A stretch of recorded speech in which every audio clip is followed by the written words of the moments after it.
Bonjour à toutes et à tous et bienvenue en ce mercredi dans Dev Café, la petite émission que je vous propose tous les jours pour vous résumer l'actu autour du dev mobile, que vous fassiez du natif ou alors du cross-platform.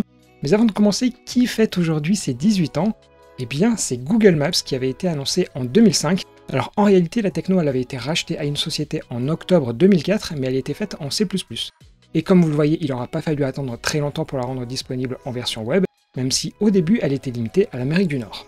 Alors je ne vais pas ensuite vous lister toutes les fonctionnalités, mais elles ont clairement fait évoluer le marché, voire même révolutionner le marché, avec les cartes avec le trafic, la 3D avec Google Earth, mais surtout le GPS sur les téléphones. Et finalement, côté concurrent, il y a Apple qui est un peu la seule alternative aujourd'hui, en tout cas sur le mobile, et surtout après ses débuts assez catastrophiques. Voilà en tout cas pour la petite histoire du jour, mais bon là j'imagine que vous trépignez d'impatience à savoir le programme qu'on va avoir dans ce Dev Café. Eh bien il va y avoir plusieurs thématiques autour du web, mais qui s'appliquent bien sûr au mobile, un petit résumé des annonces de Microsoft et d'Android, et comme d'habitude plein d'autres choses. Et comme vous en avez maintenant l'habitude, sortez vos mugs et vos tasses, et on est parti.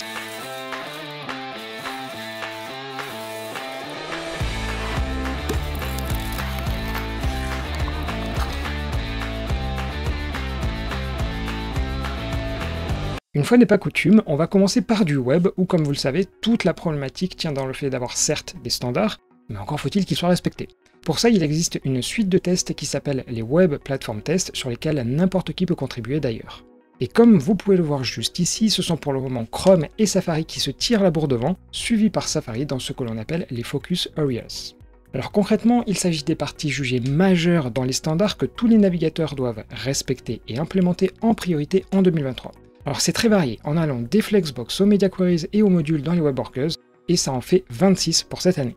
Mais surtout, le sujet qui nous intéresse, à savoir le mobile, c'est malheureusement un peu un citoyen de deuxième zone dans cette interop, tout comme l'accessibilité d'ailleurs. C'est pour cette raison que ces deux sujets vont être pris très au sérieux pour faire en sorte que les infrastructures de test puissent s'y adapter. Bref, il y a du positif, mais pas forcément pour tout de suite. Si on reste sur le web, Chrome vient de sortir en version 110 et c'est justement l'occasion de voir quelles nouveautés sont apparues sur les DevTools. Dans la partie performance, le recorder permet d'enregistrer une suite d'événements et sur chacun, quand on clique dessus, eh bien, il y a désormais le code correspondant qui va être mis en avant, par exemple ici en appuyant sur la touche du clavier. Toujours sur ce recorder, on peut indiquer quel sélecteur on souhaite enregistrer plutôt que l'intégralité. Mais surtout, le fait très intéressant, c'est que vous allez pouvoir éditer un événement alors qu'il est en cours d'enregistrement. C'est un peu comme si on avait un debugger et qu'on essayait tant bien que mal de changer l'état en cours de route. Ensuite, si vous regardez les sources et que le code est minifié, jusqu'à présent il fallait cliquer sur un bouton pour le rendre lisible, et désormais il n'y en aura plus besoin parce que le code sera formaté d'entrée de jeu. Et enfin, chose pratique, mais pas forcément révolutionnaire, l'autocomplétion va s'améliorer. Par exemple, si vous changez le texte qui est écrit au milieu, il en tiendra bien compte. Finalement, il y a tout un tas de nouveautés plutôt appréciables qui sont donc disponibles sur les DevTools de Chrome. A noter qu'il y a également des nouveautés en général sur Chrome 110, comme le fait de pouvoir styliser le Picture-in-Picture, mais disons que la moisson de ce mois-ci n'est pas super intéressante.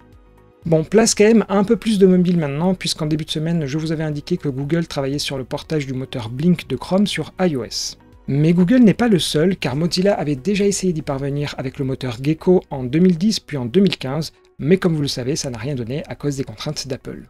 Toutefois, en septembre dernier, ils avaient mis en ligne un site pour justement dire à quel point ce manque de concurrence était une aberration. Et pas plus tard qu'en octobre, dans le code iOS de Firefox, on note la possibilité d'activer une Gecko View, qui a d'ailleurs été mergée depuis. Dit autrement, ça pourrait permettre d'utiliser le moteur Gecko sur iOS. Bref, que ce soit Google ou Mozilla, ils sont dans les starting blocks dès que l'Union Européenne viendra clarifier les choses, à moins peut-être qu'un procès dans un autre pays débloque la situation avant. Juste avant la partie en bref, un site est sorti sous le nom de Doc Hunt qui permet à n'importe qui de partager les applications qu'il a sur son dock macOS. Mais bon, en soi, le service a quand même un intérêt limité, mais en revanche, si on extrait les applications qui sont les plus utilisées, tout à coup ça devient un peu plus attirant. Et il en ressort que c'est VS Code qui arrive en première position, suivi par Slack et le navigateur Arc, puis dans le top 10, il y a également Notion et Figma. Ensuite, il faut descendre à la 30e place pour Xcode, et le premier IDE de JetBrains n'est qu'à la 60e place avec WebStorm. Bref, c'est intéressant, d'autant plus que vous allez certainement découvrir des applications dans le lot. Et allez, à dire bref, eh bien, voici les actualités en bref. Bon ok, j'avoue ma transition est assez moyenne aujourd'hui.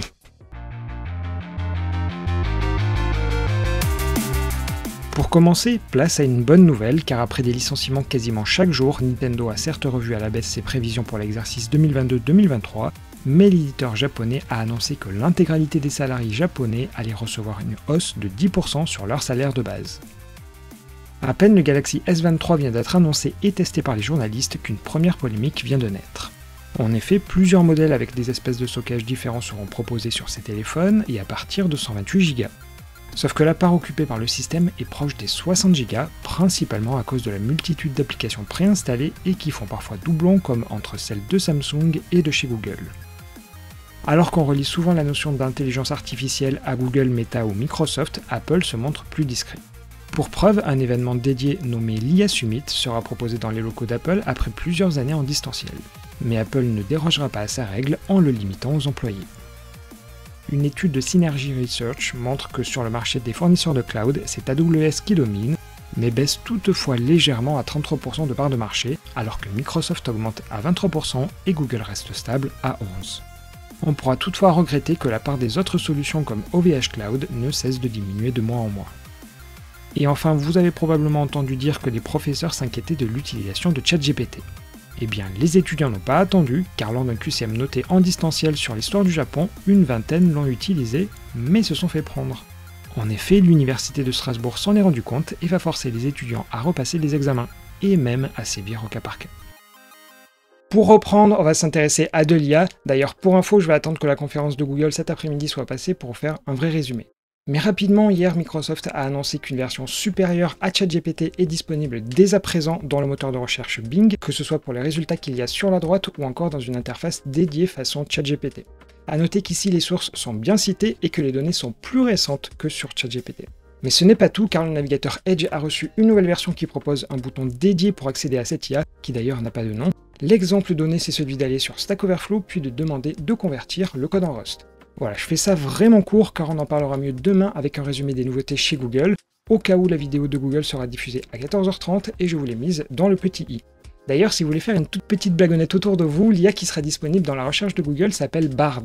Mais si on le dit à la française, on peut dire que Google met un coup de Bard à ChatGPT. Bon ok, je m'en vais.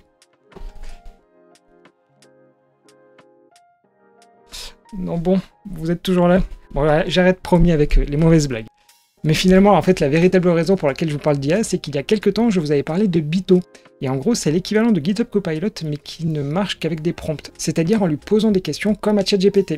Et il a plusieurs avantages, notamment des extensions pour VS Code et des IDE de JetBrains, mais surtout d'être gratuit pendant toute sa phase de conception. On va dire qu'en termes de fonctionnalité, il est capable de ce que GitHub Copilot et ChatGPT réunis peuvent faire, comme la génération de code, la possibilité de détecter des erreurs, ou encore expliquer le code. Mais si je vous en parle, c'est qu'il y a du nouveau. Et c'est vraiment quelque chose que j'attendais énormément, c'est-à-dire la coloration syntaxique. Bon, ok, vous allez dire tout ça pour ça, mais pour être vraiment honnête, essayez de lire un bloc de code sans coloration, bah je vous dis bon courage. Mais bon, ok, en réalité, il y a deux fonctionnalités qui arrivent et qui devraient quand même plus vous passionner, à savoir le support d'Android Studio ou encore le fait de pouvoir faire un diff entre le code qui a été donné et le code original. Donc voilà, c'est vraiment un super outil que je vous recommande et qui s'appelle Bito et qui est gratuit. Comme d'habitude, le lien pour le tester, c'est en description. On va maintenant enchaîner avec plusieurs infos autour d'Android et pour commencer, il s'agit du Windows Subsystem for Android qui permet de lancer des applications Android sur Windows 11 et d'ailleurs la bascule vers Android 13 elle est en cours. Mais si vous êtes sur Windows 10, eh bien il n'y a pas de WSA. Pour autant, il y a un projet sur GitHub qui nous montre qu'on peut justement patcher pour permettre son fonctionnement sur cette ancienne version de l'OS. Alors certes, ça se fait pas en un clic, mais au moins il n'y a plus besoin d'utiliser l'émulateur classique. On poursuit sur Android 13 et alors qu'Android 13 est sorti le 15 août, la version télé, elle était toujours pas sortie. Mais c'est finalement le cas depuis le 1er février où vous pouvez l'installer sur la box de dev ADT3 et côté de changelog, ce sont des nouveautés qui sont assez spécifiques aux télé, donc je vais pas vraiment m'appesantir dessus. Mais cette fois-ci, place à quelque chose qui a bien été annoncé sur le blog officiel d'Android, c'est l'arrivée d'une nouvelle bibliothèque qui s'appelle Credential Manager. L'idée c'est que vous allez pouvoir utiliser cette brique pour gérer l'authentification dans vos applications, et peu importe le type d'authentification. Que ce soit l'email mot de passe, du passkey ou des sign-in, eh bien le Credential Manager, il saura toutes les gérer. Alors pour le moment, il est connecté au Google Password Manager, c'est-à-dire le coffre-fort de Google, où vous pouvez stocker vos mots de passe sur Chrome aussi d'ailleurs, mais l'idée c'est que des solutions tierces comme Dashlane ou OnePassword puissent s'y connecter dans le futur. Comme vous pouvez le voir en termes de flow, c'est très simple pour les utilisateurs, avec une pop-up qui apparaît, et la connexion se fait toute seule. On va dire que c'est la troisième manière de faire la même chose, car il existe déjà le Google Smart Lock et le One Tap Sign-in, bref c'est la logique Google comme d'habitude. Pour ce qui est du code, il faut écrire un tout petit peu je trouve, mais l'avantage c'est que vous n'avez plus besoin de vous prendre la tête sur comment et où stocker toutes ces infos, ce qui vient finalement un tout petit peu contrebalancer. On va donc s'arrêter là pour aujourd'hui, et si cette vidéo vous a plu, n'hésitez pas à la liker et à la partager autour de vous. Et de mon côté, il ne me reste plus qu'à vous dire à demain, sachant que je vous ferai quand même bien le résumé sur le fameux coup de barde que Google va donner. Et allez, bonne journée, et d'ailleurs, petite pensée à mon papa qui se fait opérer aujourd'hui. Allez, je croise les doigts, et moi je vous dis à demain.